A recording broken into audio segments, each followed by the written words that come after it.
Next then is to talk through success and failure and the dialogue that you have with success and failure.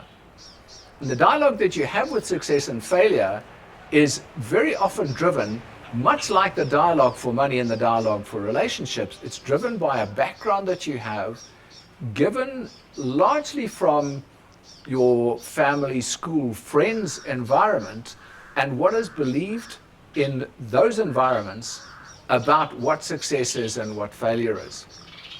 Most people, and again, it's that 95 to 98% of people talk themselves out of success because they believe they are not worthy of success, because they believe that success is not for them. And because of that, they will drive success away from them simply by that internal dialogue. And I wonder what your internal dialogue is today. I wonder if I was able to look inside your head and see what the tape that was playing was saying, what it would be saying. Take some time just to listen to yourself. So ask yourself the question, if I were wildly successful, what would I be feeling right now? How comfortable would I be with success?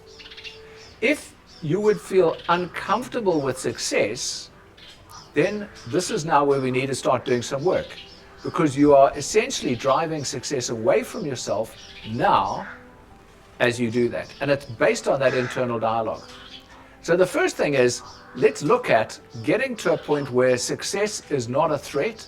Success is something that you welcome. So start again journaling and being able to say, if I would like to be successful, what does that mean? What does that look like? What does success look like? What do I feel about success right at the moment? What do I feel success would be? Can I get in touch with it? Can I relate to it? Once you can document that, sit with your eyes closed and just feel that feeling of success again. Because as you start to document that, that will slowly change. You will slowly become happier, and you will slowly become a person who can accept and attract success to you. And success is going to mean many things for different people. I remember early in my career, success was being able to speak publicly. Amazingly, although I am an extrovert, I was brought up as an introvert, and I was introverted through most of my life. So public speaking was not something that naturally came to me. So success was not money in that instance. Success was being able to speak confidently in front of other people and be able to not feel threatened or terrified by it. And by changing the story, by being able to visualize what I was doing and visualize that success, I was able to overcome that and get moving on what has now become 40 years of speaking in public, of mentoring, and of motivating. And it started with that one step to change the way I thought. Exactly the same then as we look at failure. We have, unfortunately, been brought up in a society that believes failure is wrong. And so we relate to failure on the wrong basis, because for most of us, and that's a 98 or more % of people, we were brought up with the belief that failure is unacceptable. The tragedy being, failure is an essential part of growth. It is an essential part of learning.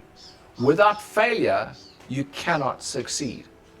So the dialogue that we have with failure is a critical one, because we need to eliminate the fear of failing. I love the story of Isaac Watts and the light bulb. I can't remember how many, I think it was 700 different iterations that he had of a light bulb that didn't work. And somebody said, now that you've failed 70 times, are you going to give up? And he said, no, I've just found 70 ways of not making a light bulb. I will find the right one just now. And he did. And we're the better for it as a result. And it's exactly the same with us. So the inner dialogue on failure needs to change from, I must avoid failure at all costs, to being, failure is fine.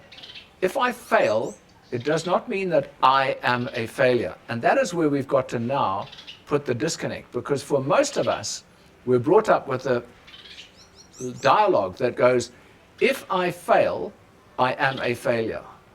And that is totally incorrect. If I fail, I am now on the path of learning. I'm about to succeed. It doesn't mean I failed. The only time I am a failure is when I don't get back up again, learn the lesson. So the inner dialogue is what's going to change that reaction. So I will stay down if my internal dialogue is wrong. If I can change my internal dialogue, I will get back up again. So it's important now to start documenting that and saying, what is that internal dialogue? What is that internal dialogue that is driving you? Where is it taking you? And is it actually taking you to get back up again? Because if it isn't, get your pen and paper out, get your journal, and just redefine that.